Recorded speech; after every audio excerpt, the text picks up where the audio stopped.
Muitas dúvidas. Por isso, nós convidamos, o odontopediatra, especialista em odontopediatria, ortopedia funcional, aliás, a doutora Mônica Takemura. Ela está aqui para nos ajudar a esclarecer nossas dúvidas e as dúvidas aí de vocês em casa também. Como eu já falei, só interagir com a gente, 4599254747. Boa tarde, Mônica, seja bem-vinda ao nosso Ver Mais. Boa tarde, obrigada. E eu queria, Mônica, para nós iniciarmos aqui o nosso bate-papo, perguntar para você qual que é a idade para o nascimento dos dentes? Tem uma idade certa? Porque essa é uma das grandes preocupações dos pais, Às vezes surge lá pequenininho um dente, depois sai outro. Tem uma idade certa? A gente tem uma média, Então essa média a gente costuma dizer que ela vai dos 6 meses até aos 12 meses. Claro, eu tenho um bebê que nasce com dente, eu tenho um bebê que após o primeiro mês já tem um dentinho. Isso são situações bem particulares, que a gente chama de dente natal ou dente neonatal. Mas a criança, em geral, ela vai ter seus primeiros dentinhos a partir do 6º mês. Podendo, às vezes, com 1 ano e 2 meses, ainda não ter nenhum dentinho. Essa é a preocupação que às vezes os pais nos trazem, Porque, o meu sobrinho teve dentinho com 6 meses, mas o meu filho já tem 11 meses e não tem nenhum dentinho ainda. Então, na média, entre 6 meses e 12 meses, é a idade que a gente espera que esses primeiros dentinhos apareçam. Então, os pais não precisam ficar desesperados, não ficam tranquilos. Claro que é importante procurar o dentista ali, o odontopediatra, tudo para ter certeza do que está acontecendo, Mas, viu, doutora, o sulfato ferroso normalmente é indicado para as crianças até 2 anos, de idade, ou quando necessário. Mas em outras idades, às vezes eles podem manchar também. Isso aí é mito ou é verdade que pode acontecer? Não, o sulfato ferroso pode sim manchar os dentes. No entanto, ele é uma medicação prescrita pelos pediatras para as crianças até os 2 anos de idade. Crianças amamentadas no peito ou mesmo que fazem uso de fórmula, é uma medicação necessária para as crianças usarem até os 2 anos. Pode causar um manchamento, mas é um manchamento temporário. Então, é algo que a gente pode fazer a limpeza, remover essas manchas com a limpeza no consultório. As mamães, após dar a medicação, fazer também a escovação em casa. Procurar não dar, por exemplo, as gotinhas numa colher que você coloque e já encosta os dentinhos na colherinha. Colocar sempre mais no fundo da boca, que a criança já engole, numa deglutição só. Então, evitar que tenha o contato direto. Essas manchas sendo temporárias, então a gente depois faz a remoção. Como até os 2 anos, às vezes nas primeiras consultas, que o bebê vai no consultório às vezes com 9 meses, 10 meses, tendo essas manchinhas, a gente já faz a profilaxia, que é a limpeza profissional, para que essas manchinhas sejam removidas. Algumas manchas, Mauro, elas permanecem. Por quê? Porque às vezes a criança já pode ter uma mancha branca de uma lesão inicial da cárie. Essa mancha, se o sulfato ferroso pigmentar, essa manchinha daí não vai ser removida, porque eu já tenho um tecido do dente alterado, eu já tenho uma lesão de cárie manchada pelo sulfato ferroso. É uma situação à parte, mas que aí a mamãe acha que vai escovar e vai sair, não vai sair. Precisa da avaliação do profissional para poder identificar qual tipo de mancha que é. Por isso que a gente fala novamente que é importante cuidar antes dos dentes também, senão já teria evitado essa cárie aí, Mônica? Viu, Mônica? Mas tem crianças também que apresentam problemas respiratórios, entre elas aí asma, e necessitam usar aquelas bombinhas. É importante fazer alguma higienização na boca da criança após o uso, porque a gente sabe até agora com esse calor todo aí, alergia e tal, tem que fazer uma higienização antes? Mauro, precisa sim. A medicação, eu digo sempre, a prescrição para se tratar a doença, ela vai ser necessária e deve ser seguida. Então, os cuidados, com o uso de algumas medicações, dentre elas, as bombinhas, popularmente chamadas, que são as medicações que as pessoas precisam fazer o uso para poder haver uma melhora na sua capacidade respiratória. Então, ela pode causar o quê? A diminuição da produção de saliva, deixando a boca mais seca. Isso favorece o surgimento de bactérias e pode também causar o popular sapinho ou a candidíase oral. pelo ressecamento da mucosa.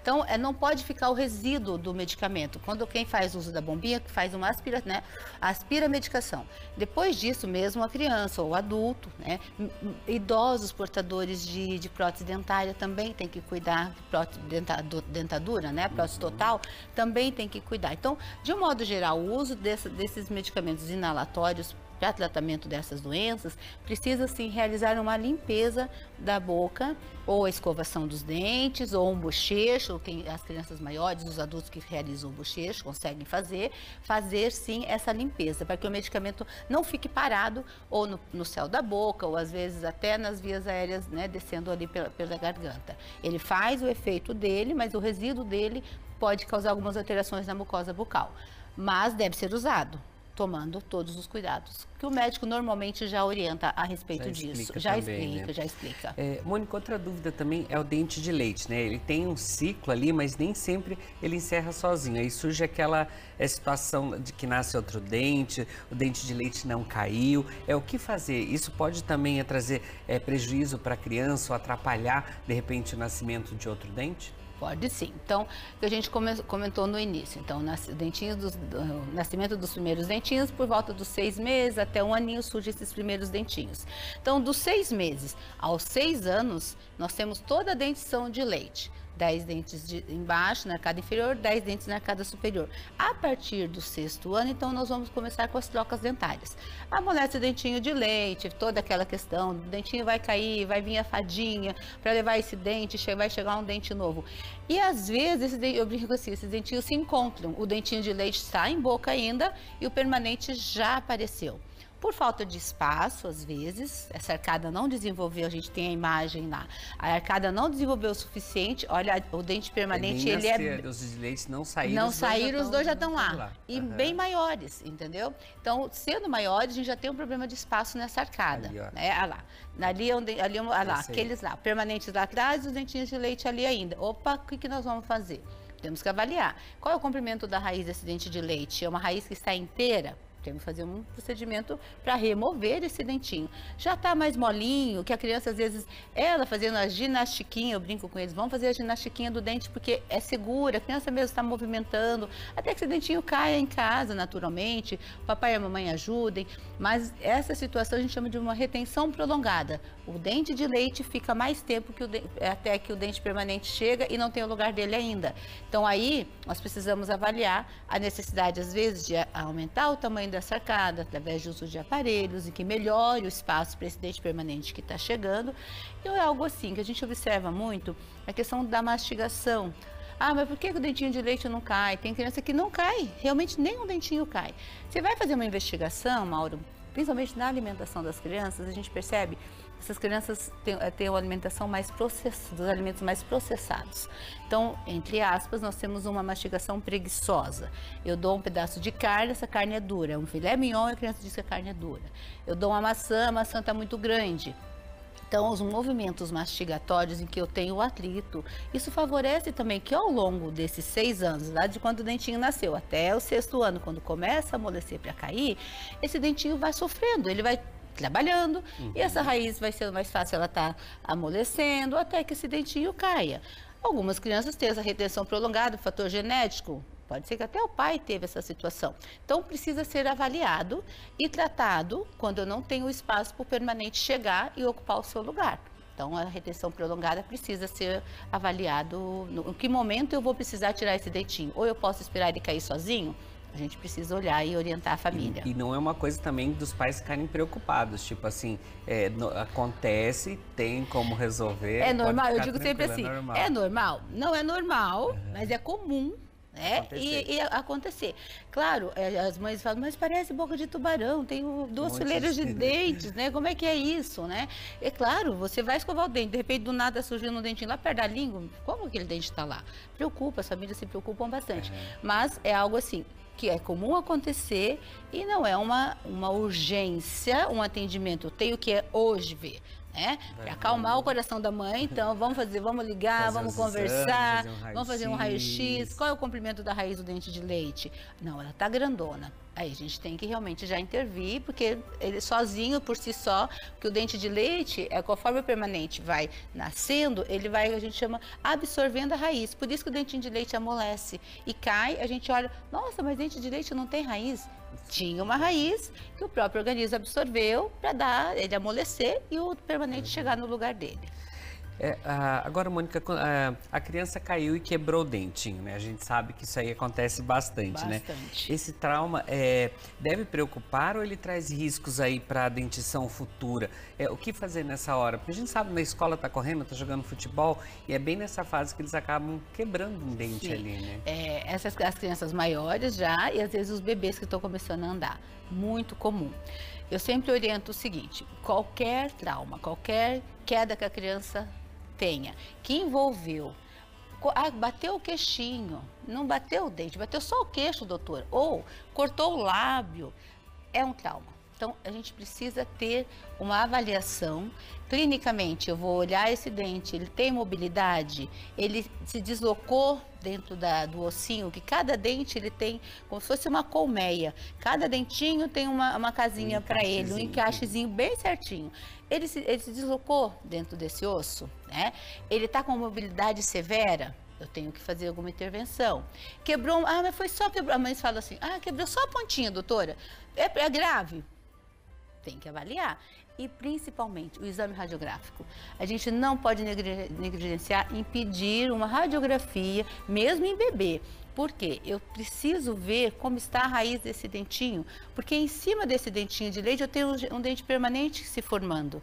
E eu não posso ter um comprometimento nessa raiz que não é de imediato. Ele pode ser a médio e a longo prazo. Eu posso ter um bebê que caiu com 1 aninho, foi nada, quebrou a pontinha do dente. Inclusive, eu estou com um caso assim. Fizemos um raio-x agora, ele está com quase 2 anos, ele não tem mais raiz desse dente de leite. Ele vai perder o dentinho de leite com 2 aninhos, entendeu? Por uma situação de um trauma que às vezes assim...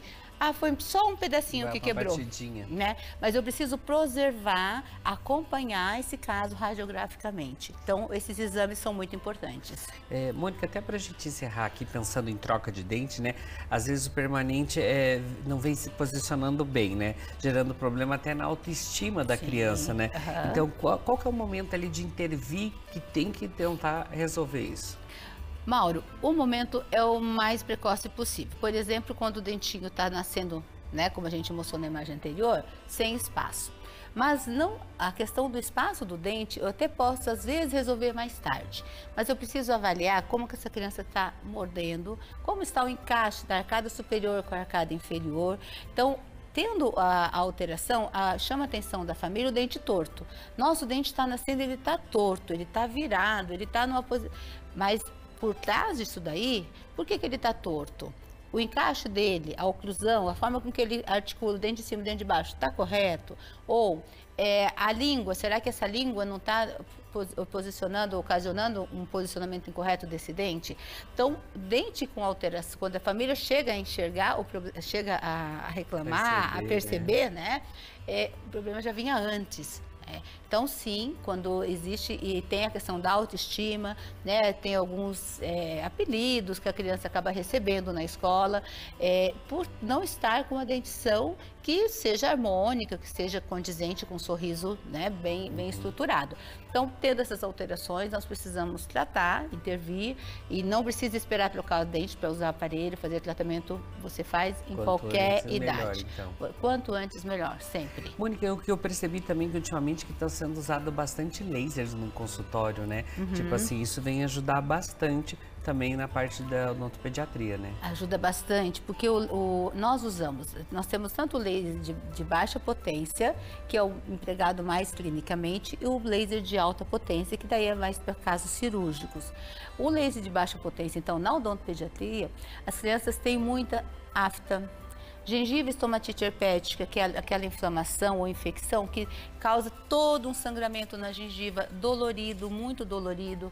Às vezes um dentinho nascendo causa um desconforto no bebê, que a gengiva fica muito inchada. Então, o laser de baixa potência, ele vem nos trazer um tratamento de analgesia, que seria o quê? Diminuir a dor local e de ação anti-inflamatória também, diminuindo toda aquela situação inflamatória pela ação da luz do laser. Então, totalmente seguro, seguro, né, com o uso dos protetores devidos, né, e de uma forma assim, e fala da luzinha para a criança já adora, né? Então ele veio sim somar aos tratamentos, principalmente das afecções bucais em crianças. Pós-operatório de terceiro molar, fantástico. Você faz os sisos, né, a cirurgia do terceiro molar, faz o laser pós-operatório imediato, o paciente não tem edema. O paciente não tem aquela dor, aquele desconforto. Então, hoje sim, o laser chegou para nos ajudar, nos auxiliar no tratamento principalmente da dor, né, local e de processos inflamatórios também. Show de bola. Obrigado pela aula de hoje, Mônica. Obrigada a você pelo convite. E vocês de casa têm dúvida aí, pode interagir com a Mônica lá, mandar perguntas para ela também, falar qual assunto que você quer ver através da odontopediatria aqui, que a Mônica volta com a gente. Gratidão. Obrigada, Mauro. Bom, bora pro intervalo? Já